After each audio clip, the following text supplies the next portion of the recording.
राज्यातील आघाडीची महापालिका म्हणून ओळख असलेल्या पुणे महापालिकामध्येच जर कचरा व्यवस्थापनात असा भोंगळ कारभार सुरू असेल तर सामान्य नागरिकांनी कुणाकडे पाहायचे? हडपसर सहाय्यक आयुक्त कार्यालयाच्या हद्दीत कचरा वाहतुकीत धक्कादायक प्रकार उघड झाला आहे। नमस्कार, मी सनोफर, तुम्ही पाहताय रोकठोक महाराष्ट्र न्यूज। इथे एकूण 112 वाहने कचरा वाहतुकीसाठी आहेत। कायम कामगार 35, कंत्राटी 56, ड्रायव्हर डेपोमधून येतात। 3 शिफ्टमध्ये काम सुरू असतं, सकाळ दुपार रात्र। पण हजेरी कशी घेतली जाते? बायोमेट्रिक नाही। हजेरी बुकवर जसा वेळ मिळेल तशी सही याचाच फायदा घेत गैरहजर कामगारांच्या हजेरी लावून पगार काढला जातो, अशी गंभीर तक्रार समोर आली आहे। फक्त एवढंच नाही तर हॉटेल आणि सोसायट्यांकडून ओल्या सुक्या कचऱ्यासाठी 5 ते 10 हजार रुपये घेतले जातात, अशी नागरिकांची तक्रार आहे। नियम तोडला तर दंड, पण किती पावत्या फाडल्या, किती दंड वसूल झाला याची अधिकृत माहिती मिळत नाही।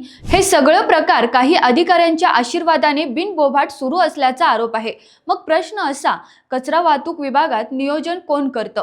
कोण येतं कामावर?